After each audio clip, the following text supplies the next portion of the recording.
myself at the airport. I know you're side-eyeing me right now, being on the other side of myself. I can laugh about it too. I have no idea what I thought I was going to do with $40 at the airport other than buy a bottle of water, a bag of chips, and maybe have $5 left in change. But there I was, crying in that airport, because having no plan can make you feel hopeless. As I was crying, a Southwest Airlines employee came up to me. He asked me why I was crying, and I told him. I was out here, the job I had that I didn't want in the first place wasn't going to work out, and I needed to get home.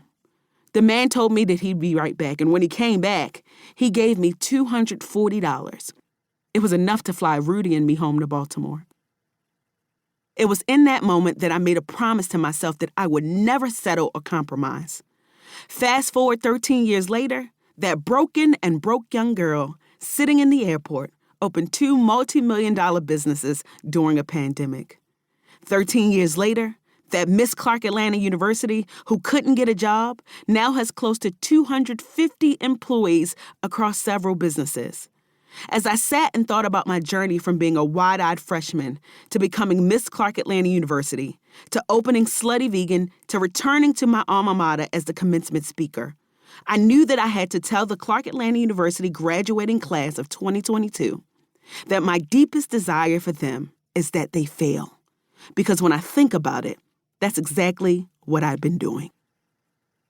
My story began long before I stepped foot on the campus of Clark Atlanta and became a CAU Panther.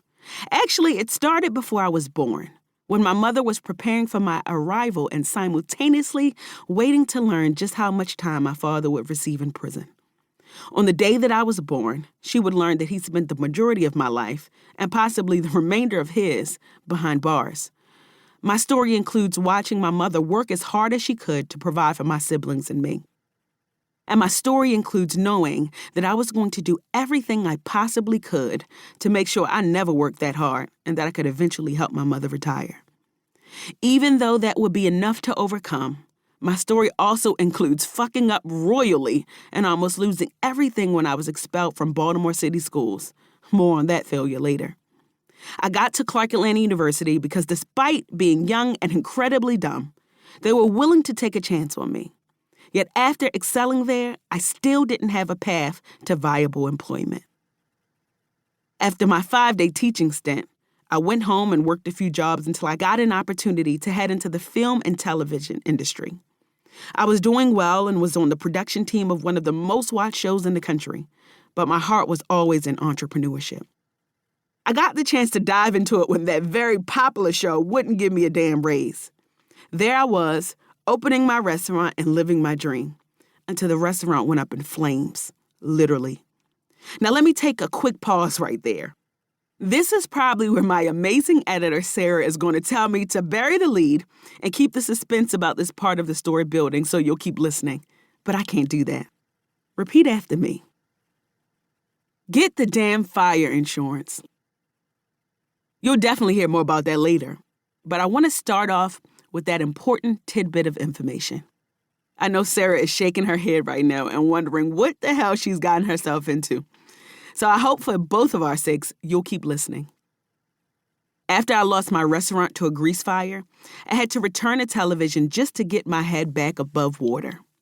While I was doing that, the state of New York came to garnish my wages to pay a $17,000 debt I didn't know that I had. It felt like hits kept coming, but I kept grinding and believing in myself. It was in that moment of my life that the idea for Slutty Vegan was born.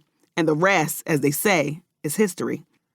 Well, not exactly, because I've had to weather more than a few storms while running this thing, including that Pinky Cole hates the police fiasco that threatened everything that I worked hard for. Yeah, more on that later, too. But when I look at my life, it has been a series of what the fuck moments that have all propelled me into my destiny. I am the daughter of Jamaican immigrants, and I went back to Jamaica to begin writing this book. I went back to the beginning because that's exactly what I want you to do. I want you to go back to the very first time you remember doubting yourself and your possibility for greatness.